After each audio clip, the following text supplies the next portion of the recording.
দল হিসেবে এখন আওয়ামী লীগের যিনি প্রধান তিনি দেশ ছেড়ে অন্য দেশে আছেন, আশ্রয় নিয়েছেন এবং নেতাকর্মীরাও অনেকেই পলাতক আছেন।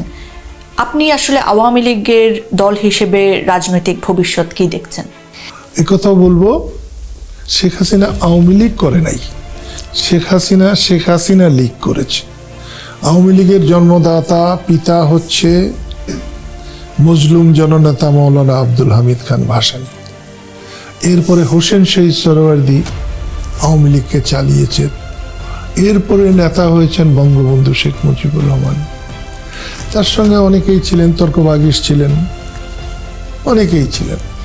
1957 সালে কাকমারিতে মহাসম্মেলন হয়েছিল। তখন আওয়ামী লীগের সভাপতি মাওলানা আব্দুল হামিদ খান ভাসানী।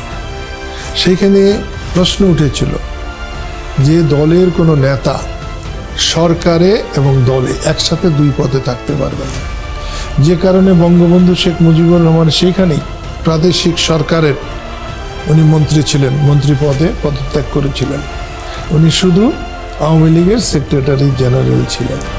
আবার এদিকে গত 40 বছর নাকি আরও বেশি হবে শেখ হাসিনা আওয়ামী লীগের সভাপতি। 16 বছর 15.5 বছর উনি প্রধানমন্ত্রী ছিলেন। তাহলে বাপের যে চাওয়া, বাপের যে আদর্শ, সেটা পরিপন্থী কাজ করেছেন।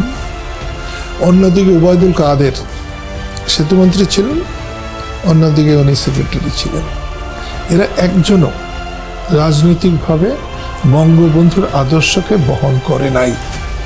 তারা নিজেরাই নেতৃত্ব কর্তৃত্ব করতে চেয়েছে। তারা তো আসলে গত 16 বছর এটাই পোট্রে করেছেন যে স্বাধীনতার একমাত্র পক্ষের শক্তি। সেই জন্যই আজকে রাস্তায় পড়েছেন।